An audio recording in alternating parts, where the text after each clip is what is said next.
Good morning. This is DiAnn Mills, and welcome to my monthly writing tip. Today, I want to give you 4 pointers about plotting. In actuality, it is about what you need in every scene to make sure that it is on target, that it is crisp and fresh, and moves that story along. So the first thing I want to give you is this. What is your point of view character's goal or problem to solve? Oh, and writers, you know what I mean. You wake up in the middle of the night and it's as though your character is shaking you saying, I have a problem, and I need some help. There's something I have to do. So that is your number 1 question. What is the point of view's character's problem or goal?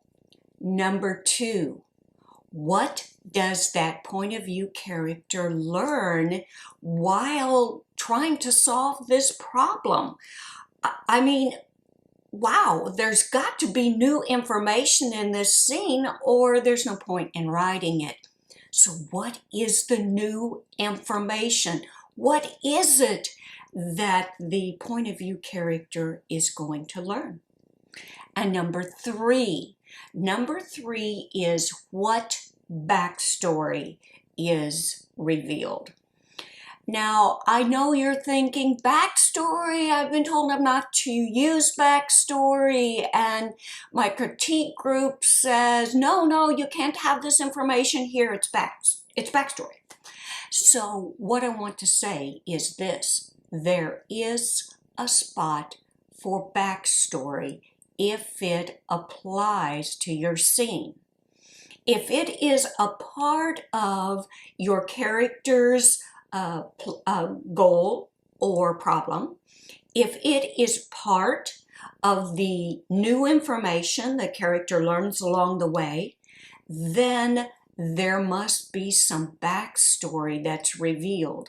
Not a dump truck that comes into your story scene and flips all this information, but just what that character needs to know about what happened before. Now, let's camp here for just a moment. We'll send away the dump truck with the backstory, but let's focus on the backstory that you need for your particular scene. There's a couple of tips I want to give you about that, and it comes from Donald Moss, and it also comes from James Scott Bell. Both of them teach this same aspect.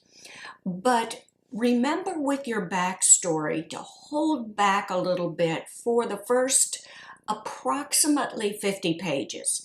In other words, it could be page 38 or it could be page 51 before in your scene you use that bit of backstory. And this is the reasoning. In those first 50 pages or so, we are dating the reader. We want that character, that point of view character, to be on display, showcased. We are dating. Remember your last date? Or maybe you still are dating. And you know how you want to look your best, whether you're a guy or a gal, you want to put your best foot forward. And that's what we're doing with our character and our reader. We want that reader to fall in love with our character. So that means we're just putting the good stuff out there. So while we want to hold back on the backstory for the first approximately 50 pages, we also want to hold back on showing character flaws. We're dating. Remember, think of this, those of you who are married. We thought our spouse was just absolutely perfect until after we said I do.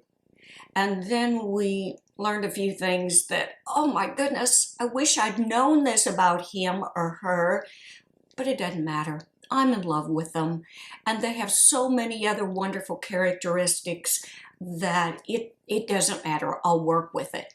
And you know what? That's the way we are with our character and our reader. The number 4, how are the stakes raised? In other words, you had this problem with your plot.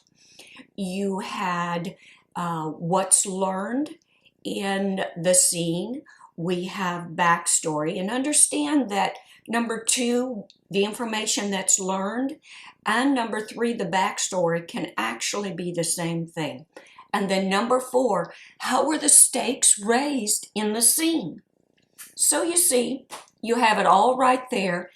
And what that means is that you have a goal, and you have a conflict, and you have a disaster. I've got to have just a sip of my morning coffee.